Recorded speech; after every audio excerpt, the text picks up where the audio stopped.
Di suatu pagi yang sunyi, Petrus duduk sendiri, merenung tentang perjalanan panjang yang telah ia tempuh bersama Sang Guru, Yesus Kristus.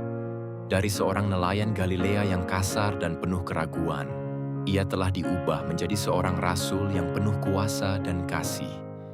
Ia mengingat saat ia tenggelam di danau karena kurang iman, saat ia menyangkal Yesus 3 kali, dan saat ia dipulihkan dengan kasih yang tak tergoyahkan. Semua itu adalah bukti bahwa kuasa ilahi Tuhan sungguh telah mengaruniakan segala sesuatu yang berguna untuk hidup yang saleh.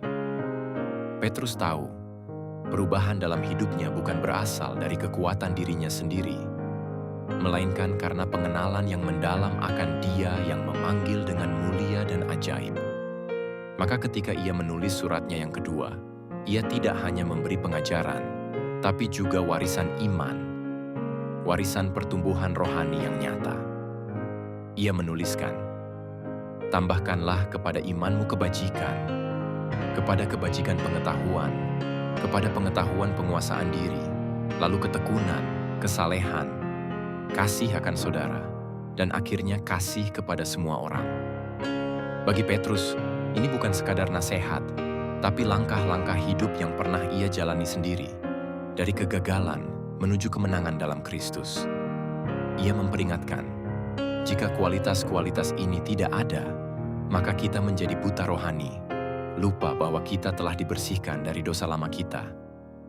Petrus tahu, saat kita berhenti bertumbuh, kita mulai melupakan siapa kita di dalam Kristus. Dan di akhir hayatnya, ketika ia menanti kematian sebagai martir, ia tidak menyesali hidupnya. Ia justru bersukacita karena tahu kasih karunia Allah telah mengubahnya dari seorang yang mudah goyah menjadi batu karang bagi banyak orang. Sahabatku, hidup rohani bukanlah garis datar, melainkan sebuah pendakian. Dan Allah telah menyediakan segalanya melalui pengenalan akan Kristus, agar kita tidak hanya bertahan, tetapi bertumbuh. Jangan puas hanya dengan iman yang pertama, sebab iman yang hidup akan selalu bertambah. Dan dalam pertumbuhan itulah kita menemukan tujuan, kekuatan, dan kasih yang sejati.